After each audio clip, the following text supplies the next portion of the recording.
Well, it's always interesting, like you said, and but you have the ability though to be able to continue to age and to do really cool things. And you talk about that, the flagship, that 6 year single barrel bottled and bond.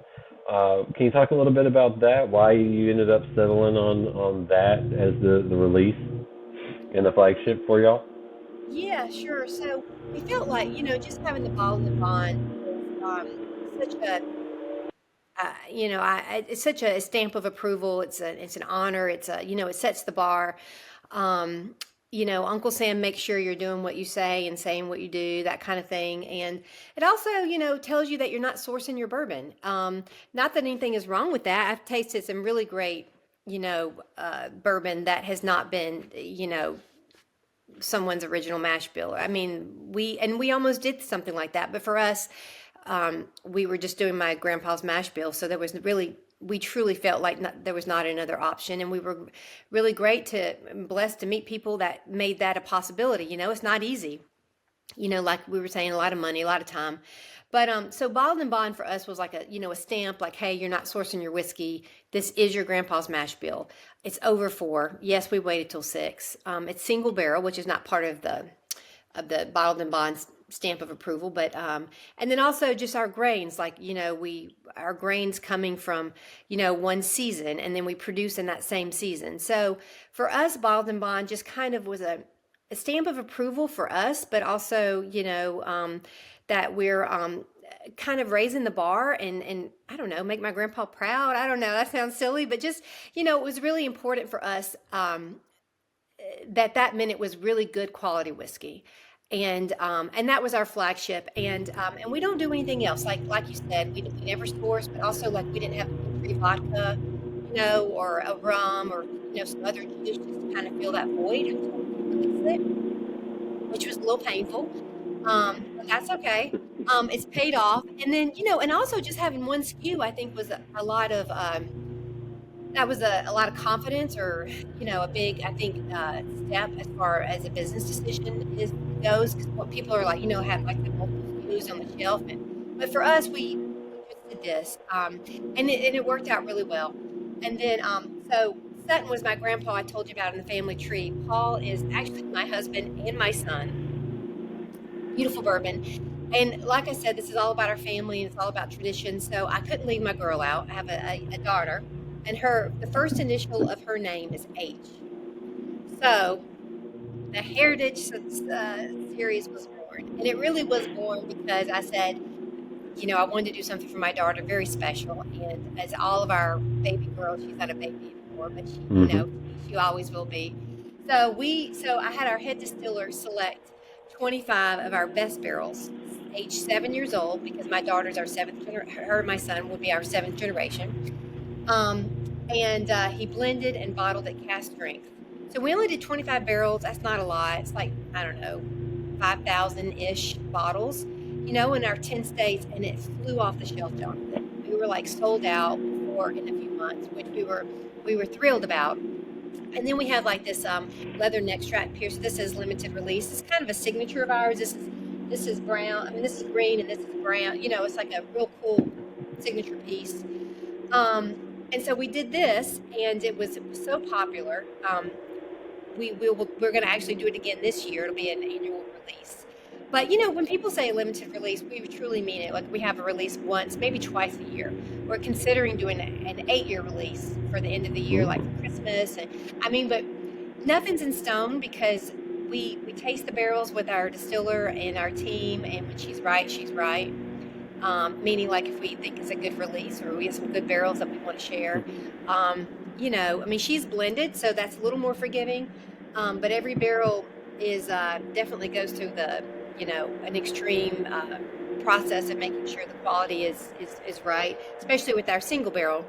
Hmm. People say, how can you do a single barrel 6 year bottled and bond?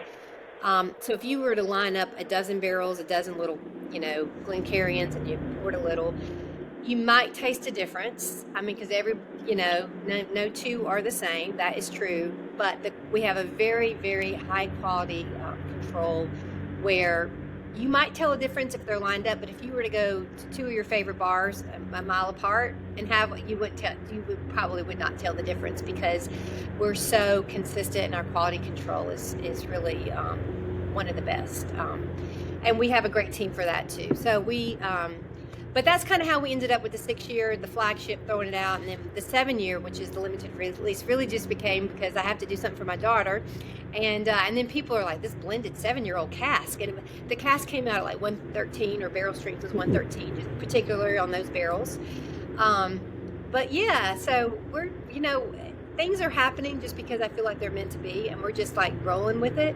People are loving it, and we're getting a lot of support, really great response. And so we're like, hey, if it ain't broke. Hey, something with that tried and true recipe that's been in the family for generations seems to be working well. And you kind of touched on it, that you have the 7-year, might see where other things go. So I'm guessing that's kind of the plan there. So my next question then is, you mentioned you're in the States, so where can folks find Paul Sutton Bourbon and give it a try? Oh, well, thank you for asking that. So we're in, you can go to our website and actually put in your zip code to see the closest location. But we're in New York, Connecticut, New Jersey, Minnesota, Kentucky, Texas, Georgia, Tennessee, Florida, South Carolina. Was that 10? That was 10. Did I miss anybody? Yeah. Was that 10? And that's what the website's for. Yeah, exactly. And and we just opened up in Alabama and Mississippi, literally within the past 30 days, and which is really great because I'm born and raised in Southern Alabama. All of our grains come from Alabama, so that was but it's not an easy state; it's a controlled state. But we're finding a lot of success and a lot of supporters. So that's where you can find us. But on our website, it'll give you exact locations.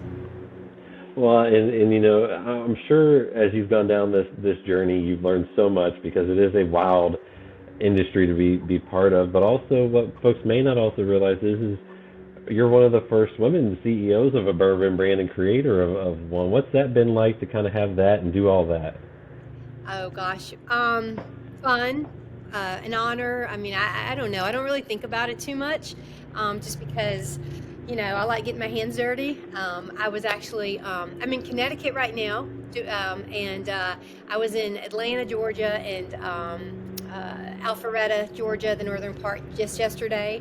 So it's incredible just to be able to travel and meet people and meet owners, small business owners, restaurateurs, just in all facets of the industry. And it's pretty cool to see it really come to fruition, like literally being on the farm one day. Before you know it, we're at the distillery. We're producing again in September. But we bottled this week. So, so we're down, in Kentucky, making sure, of course, that's a big deal. I always like to be there, make sure, our I's are dotted and T's are crossed. And you wear many hats, and we're family owned and operated, and it's really just my husband and I. We have a great team around us, but we're really spearheading this, and just take a lot of pride, and just it's really a dream come true to be able to do this and talk about, even when I'm tired. But even people ask about your family, and I get to talk about my family. I talk about my my children, and my son's name's Paul, and that's how, and my grandpa did this, and I remember that, and it really it's pretty amazing. So it's a lot of fun, but yeah. Well, I was gonna say, you're getting to see a whole lot, getting to do a whole lot, and folks, you should definitely give Paul Sutton a try. I don't think you'll be disappointed at all. And Myra, thanks for answering a few questions for me. Oh, it was fun, Jonathan. I look forward to seeing you soon in Kentucky. Absolutely.